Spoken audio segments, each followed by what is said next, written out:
نحمده ونصلي على رسوله الكريم أما بعد فأعوذ بالله من الشيطان الرجيم بسم الله الرحمن الرحيم وما أرسلناك إلا رحمة للعالمين صدق الله العظيم۔ سامعین محترم اور معزز ساتھیو، کئی ہفتوں سے سیرت النبی پر بیان چل رہا ہے۔ اللہ کے نبی صلی اللہ علیہ وسلم کی سیرت چونکہ ہمارے لیے اسوہ اور نمونہ ہے، اس لیے سیرت کو بیان کر کے اس سے جو بھی سبق ہمیں اور آپ کو ملتا ہے اس پر عمل کرنے کی ضرورت ہے۔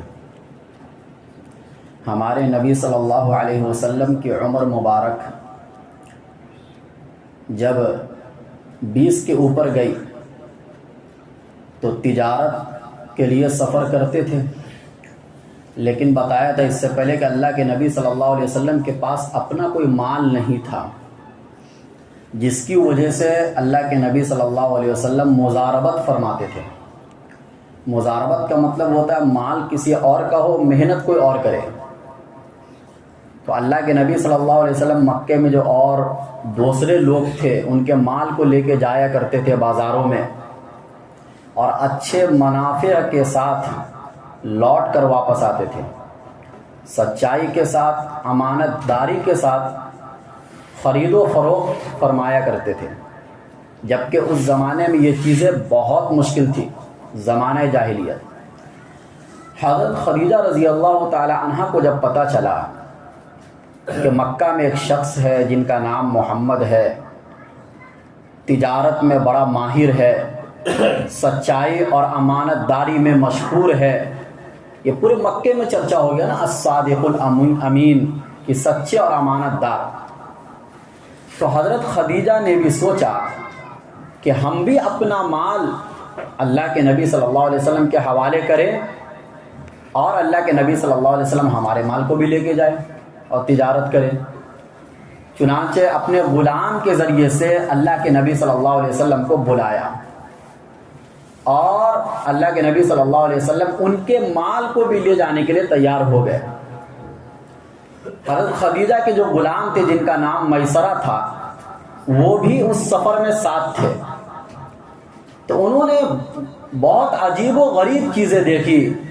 اللہ کے نبی صلی اللہ علیہ وسلم جب راستے میں چل رہے ہیں تو بادل کا سایہ ہو جاتا ہے اور سلام کی آوازیں آ رہی ہیں، در و دیوار اللہ کے نبی صلی اللہ علیہ وسلم کے مقام کا احترام کر رہے ہیں۔ یہ ساری چیزیں ان کو دیکھنے کو مل رہی تھی۔ اللہ کے نبی صلی اللہ علیہ وسلم اس وقت نبی بھی نہیں بنے تھے، اور حضرت خدیجہ نے بھی کچھ چیزوں کو محسوس فرمایا کہ وہ یہ دیکھی جب اللہ کے نبی صلی اللہ علیہ وسلم واپس آ رہے تھے تجارت سے، تو کہا یہ جاتا ہے، تاریخ کی روایتوں میں یہ بات آتی ہے کہ حضرت خدیجہ اپنے مکان کے چھت پر کھڑی تھی، تو وہ یہ دیکھ رہی تھی کہ اللہ کے نبی صلی اللہ علیہ وسلم کے لیے درخت اور در و دیوار جھک رہے ہیں، جس کی بنیاد پر، اور پھر ان کے جو غلام تھے میسرہ، انہوں نے بھی پوری بات بتائی حضرت خدیجہ کو کہ ایسی ایسی بات ہے۔ اور پھر تجارت میں جو نفع ہوا وہ تو کبھی حضرت خدیجہ کو اس سے پہلے اتنا ہوا نہیں تھا۔ دوسرے لوگ بھی ان کے مال کو لے کے جایا کرتے تھے، چونکہ وہ ایک عورت تھی، خود سے نہیں جاتی تھی بازاروں میں، دوسرے لوگ لے کے جاتے تھے ان کے مال کو، تو اتنا نفع نہیں ہوتا تھا، لیکن اتنے ہی مال میں اللہ کے نبی صلی اللہ علیہ وسلم بڑا منافع لے کر آئے حضرت خدیجہ کے پاس، جس سے بہت متاثر ہوئی حضرت خدیجہ۔ اور جب عمر مبارک 25 سال ہو گئے اللہ کے نبی صلی اللہ علیہ وسلم کی، تو حضرت خدیجہ اپنے چچا زاد بھائی ورقہ بن نوفل سے انہوں نے مشورہ لیا کہ یہ فلاں بندہ جن کا نام محمد ہے، ان میں یہ علامتیں ہمیں نظر آئی ہیں، ان علامتوں کی بنیاد پر آپ کا فیصلہ کیا ہو سکتا ہے؟ کیا مجھے ان کو شادی کا پیغام دینا چاہیے؟ ورقہ بن نوفل چونکہ اس زمانے کے عالم تھے، تورات اور انجیل کے عالم تھے، تو ان سے رائے مشورہ لیا کرتی تھی حضرت خدیجہ۔ تو ورقہ بن نوفل نے فرمایا کہ جو علامتیں آپ بتا رہے ہیں اگر صحیح میں یہ علامت ان میں موجود ہیں تو یہ نبوت کی علامت ہے. یہ بڑے ہو کر اس عمر تک جب پہنچ جائیں گے تو اللہ ان کو نبی بنا دے گا، جس کی وجہ سے حضرت خدیجہ کے دل میں اللہ کے نبی کی محبت اور زیادہ بڑھ گئی، اور اب انہوں نے یہ سوچ لیا کہ نکاح کا پیغام مجھے ان کو دے دینا چاہیے. نکاح کا پیغام اللہ کے نبی نے نہیں دیا تھا، نکاح کا پیغام حضرت خدیجہ نے دیا تھا.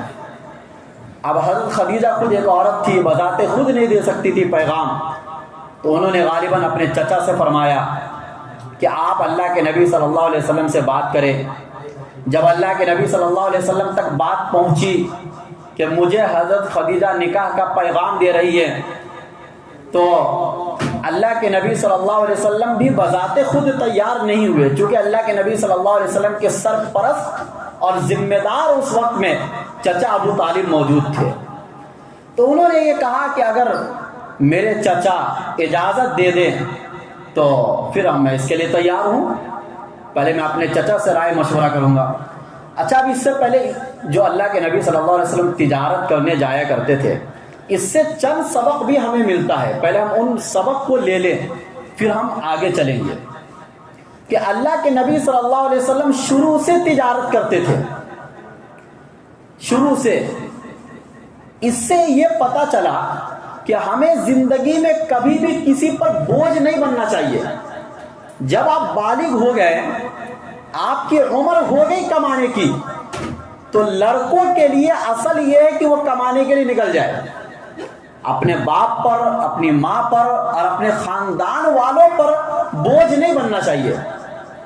اللہ کے نبی صلی اللہ علیہ وسلم نہیں چاہتے تھے کہ مالی اعتبار سے میں اپنے چچا کے لیے بوجھ بن جاؤں، اور ہمیشہ اللہ کے نبی کی یہ کوشش رہی کہ مالی اعتبار سے میں اپنے چچا کی مدد کروں گا، جس کی بنیاد پر تجارت کیا کرتے تھے.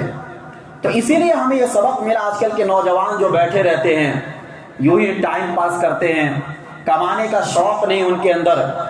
ہمیں اسلام یہ سکھاتا ہے، نبی کی زندگی سے ہمیں یہ سبق ملتا ہے کہ جب آپ کے کمانے کی عمر ہو تو کمانے کے لیے نکلنا چاہیے، ہنر سیکھنا چاہیے، یا جس طریقے سے بھی آپ کما سکتے ہو آپ کمائیں، بشرطے کہ طریقہ حلال ہو، حلال طریقے سے آپ کمائیں.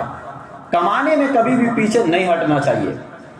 اور دوسرے جو اس پتہ چلا وہ یہ کہ دیکھو اللہ کے نبی صلی اللہ علیہ وسلم اس زمانے میں اتنا بڑا منافع کیسے لے کر آ رہے ہیں، جبکہ اللہ کے نبی صلی اللہ علیہ وسلم سے بڑے بڑے تاجر موجود تھے بازار میں.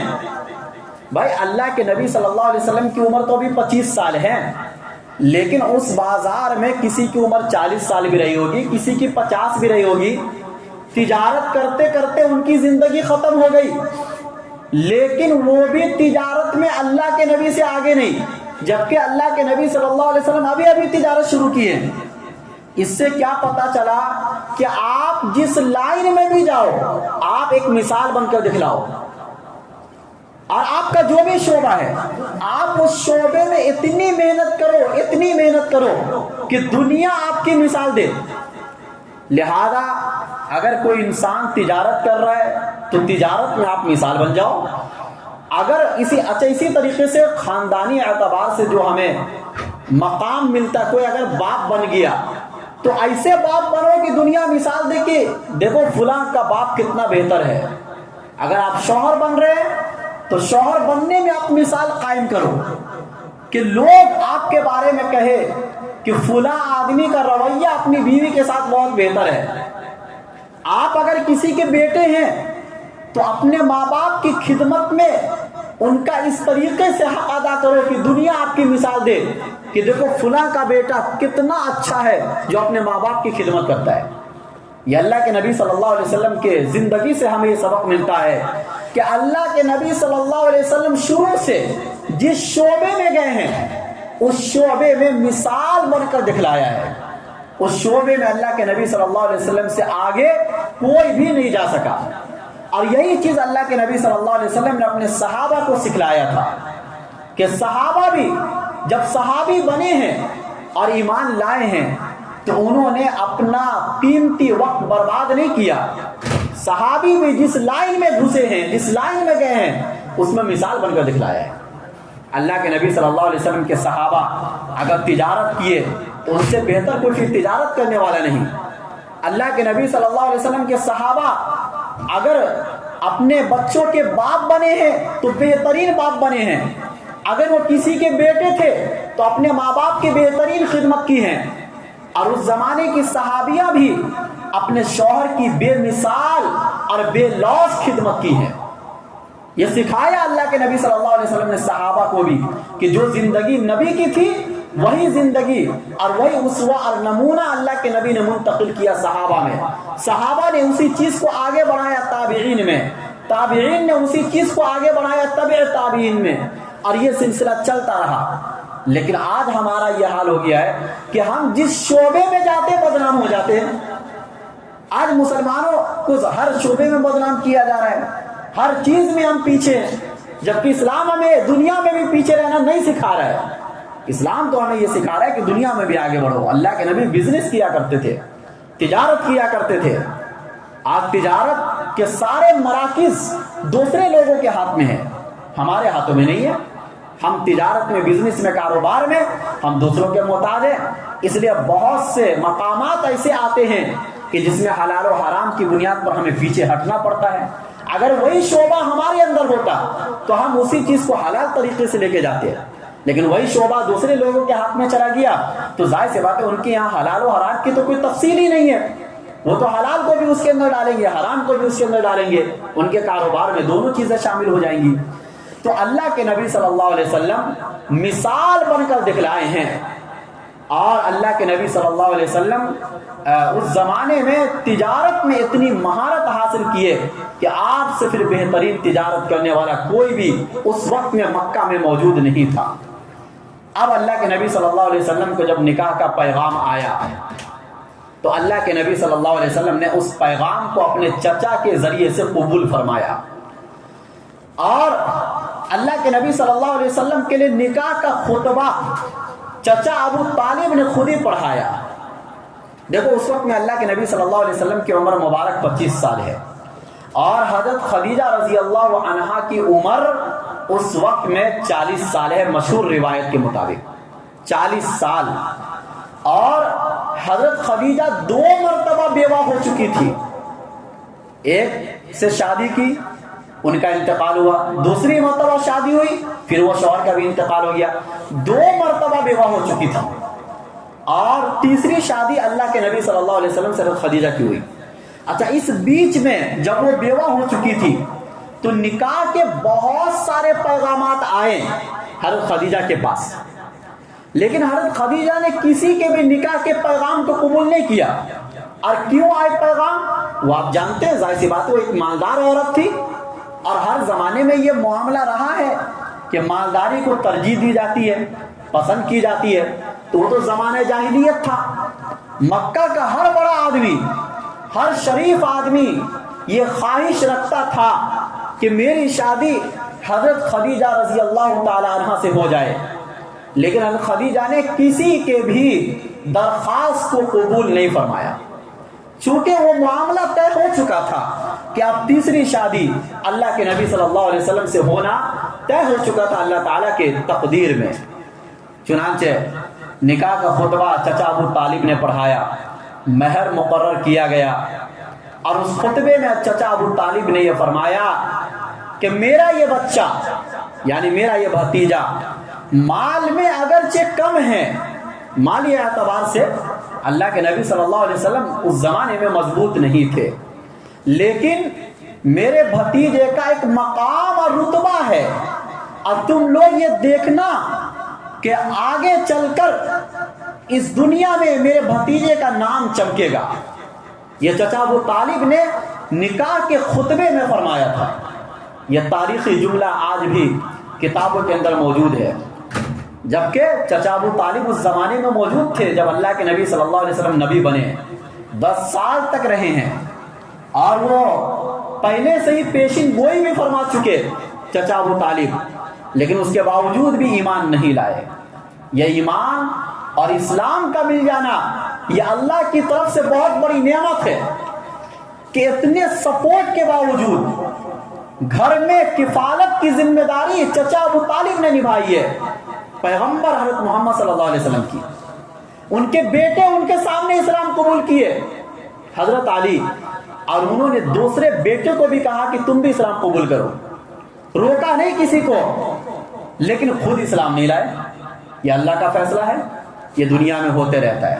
اس لیے ہمیں اگر یہ اسلام کی دولت اور ایمان کی دولت ہمیں ملی ہے تو اس کا ہمیں اور آپ کو احترام کرنا چاہیے۔ یہ بہت بڑی دولت ہے، یہ ہر کسی کو نہیں ملتی ہے، ہمیں بغیر محنت کیے ہوئے مل گئی ہے۔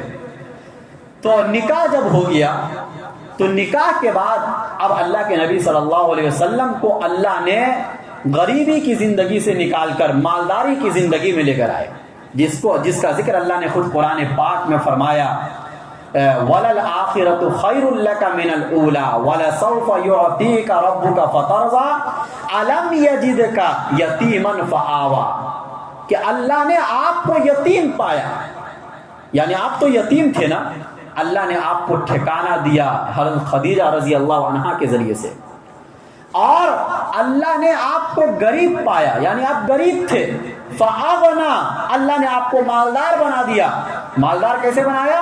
حضرت خدیجہ رضی اللہ تعالی عنہا سے نکاح کرا کے۔ چنانچہ اللہ کے نبی صلی اللہ علیہ وسلم کا جو پرانا گھر تھا، جو آج بھی موجود ہے مکہ المکرمہ کے اندر، اس پرانے گھر سے پھر منتقل ہو کر حضرت خدیجہ رضی اللہ تعالی عنہا کے مکان میں تشریف لائے اور ان کے مکان میں پھر رہنے لگے۔ 25 سال کے بعد کی جو اللہ کے نبی کی زندگی گزری ہے، وہ زندگی حضرت خدیجہ رضی اللہ عنہا کے گھر پر گزری ہے۔ حضرت خدیجہ رضی اللہ تعالی عنہا کا گھر بھی، مطلب وہ علامت، وہ جگہ آج بھی مکہ المکرمہ میں موجود ہے، کعبہ کے بالکل بازو میں، یعنی جب صفا مروہ پہاڑی سے باہر جب نکلیں گے تو وہاں پر ہی بتایا جاتا ہے کہ یہاں پر اس زمانے میں حضرت خدیجہ رضی اللہ تعالی عنہا کا مکان تھا۔ تو اللہ کے نبی صلی اللہ علیہ وسلم کی اگلی زندگی حضرت خدیجہ کے ساتھ گزری، ٹھکانہ بھی مل گیا، گھر بھی مل گیا، اور جو غربت کی زندگی تھی اس سے بھی اللہ تعالیٰ نے بے نیاز کر دیا۔ اب اللہ کے نبی صلی اللہ علیہ وسلم جو تجارت کرنے جایا کرتے تھے تو اب یہ سمجھیے کہ اب اپنا مال ہے، بیوی کا مال اپنا مال ہوتا ہے۔ اب اللہ کے نبی صلی اللہ علیہ وسلم خود ہی ان مال کے مالک بن گئے، خود ہی ان مال کے ذمہ دار بن گئے۔ اب دیکھیں یہاں پر ایک سبق ہمیں ملتا ہے، حضرت خدیجہ رضی اللہ تعالی عنہا نے جو نکاح کیا اللہ کے نبی صلی اللہ علیہ وسلم سے، تو کس بنیاد پر کیا؟ کیا پیسوں کی بنیاد پر کیا؟ پیسے میں تو سب سے زیادہ خدیجہ آگے تھی۔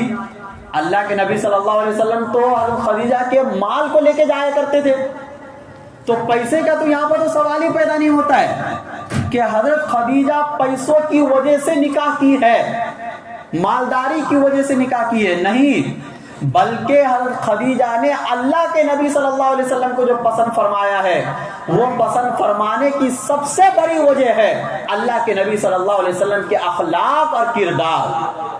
لہذا اس سے ہمیں یہ سبق ملا کہ آج کے زمانے میں بھی ہمیں رشتہ طے کرتے وقت جس چیز کو سب سے بڑا بنیاد بنانا چاہیے وہ بنیاد اخلاق اور کردار ہے، لیکن آج ہم اس چیز کو بنیاد نہیں بناتے ہیں۔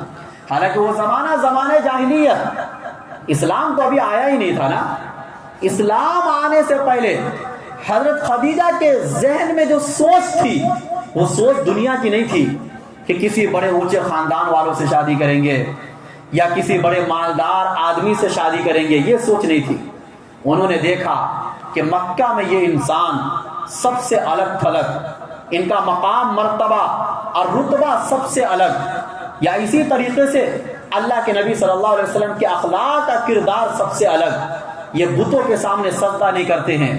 اس زمانے میں لوگ شراب پیا کرتے تھے، لیکن اللہ کے نبی صلی اللہ علیہ وسلم شراب سے بالکل نفرت۔ اس زمانے میں زنا عام، لیکن اللہ کے نبی صلی اللہ علیہ وسلم کو ان تمام کاموں سے نفرت۔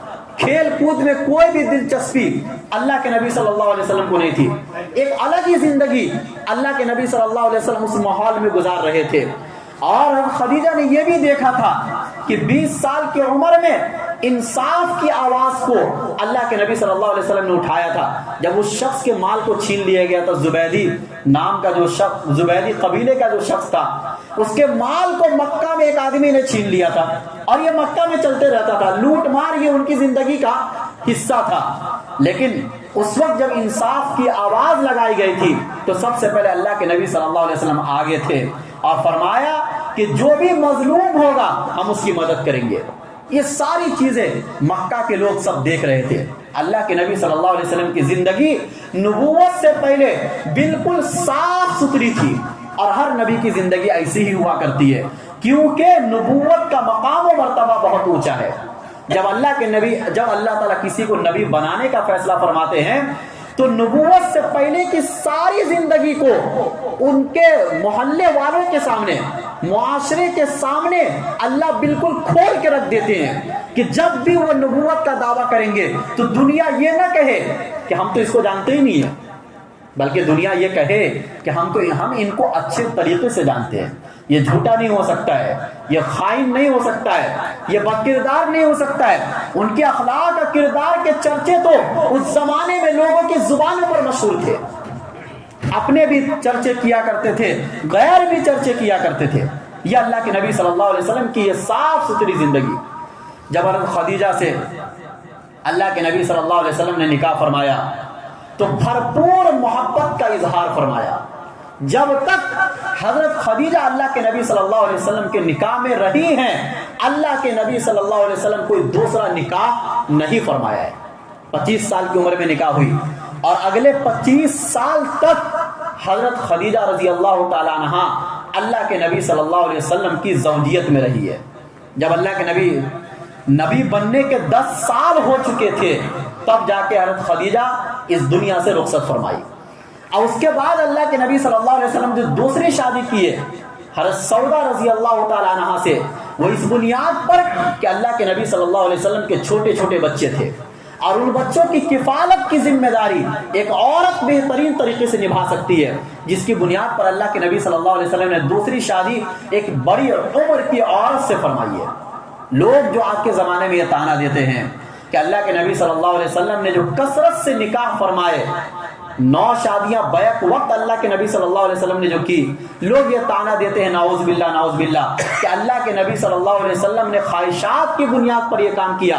یہ اعتراض بالکل ختم ہو جاتا ہے، کیونکہ انسان کو خواہشات کب ہوتی ہے؟ جوانی میں یا بڑھاپے میں؟ آدمی 4 شادی یا 5 شادی کب کرے گا؟ جوانی کی عمر میں کرے گا، بڑھاپے کی عمر میں تو نہیں کرے گا. اللہ کے نبی صلی اللہ علیہ وسلم نے اپنی بھرپور جوانی کی زندگی کو ایک 40 اور 50 سالہ عورت کے ساتھ گزار کر دکھلائی ہے. اور نبوت ملنے کے بعد، مدینہ آنے کے بعد جو اللہ کے نبی صلی اللہ علیہ وسلم لگاتار شادی کیے ہیں، یہ اس بات کی علامت ہے کہ یہ حکم اللہ کا تھا اور یہ اسلام کو سمجھانے کے لیے تھا. یہ اللہ کے نبی صلی اللہ علیہ وسلم کی ذاتی ضرورت کی بنیاد پر یہ کثرت سے نکاح نہیں تھا.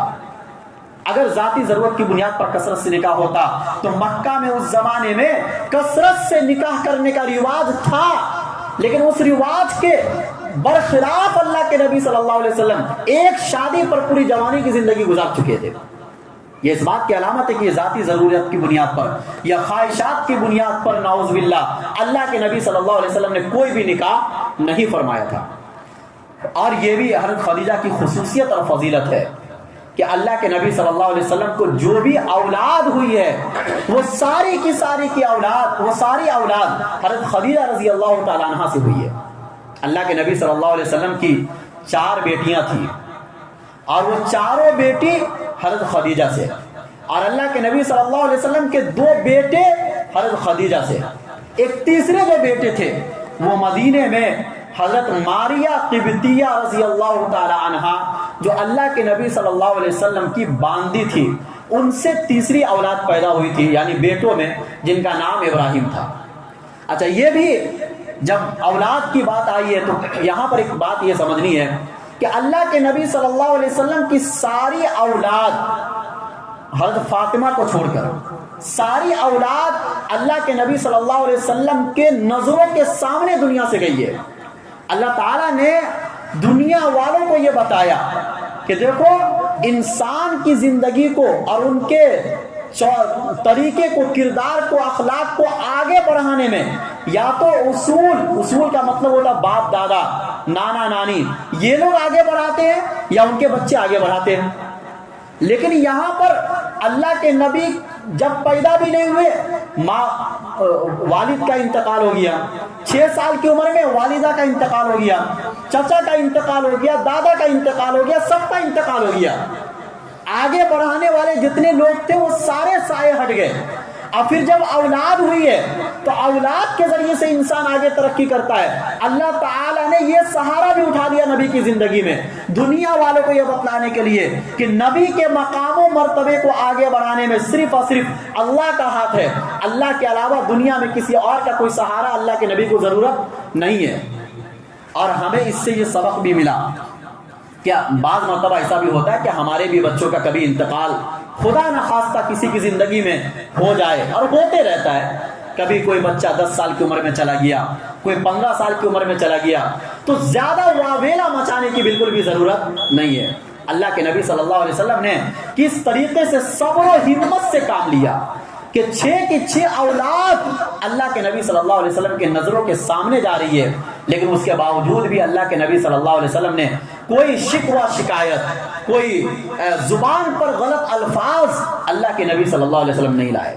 اس سے ہمیں یہ سبق ملا کہ دنیا میں کس قدر صبر و ہمت سے کام لینا پڑتا ہے، کیونکہ یہ زندگی ایک کٹھن زندگی ہے. دنیا کو اللہ نے مشکلات سے گھیر دیا ہے. آرام کی جگہ تو جنت ہے. دنیا میں کوئی آرام کرنا بھی چاہے تو وہ کر نہیں سکتا. اللہ تعالی ہم سب کو صبر و ہمت سے کام لینے کی توفیق نصیب فرمائے. وآخر دعوانا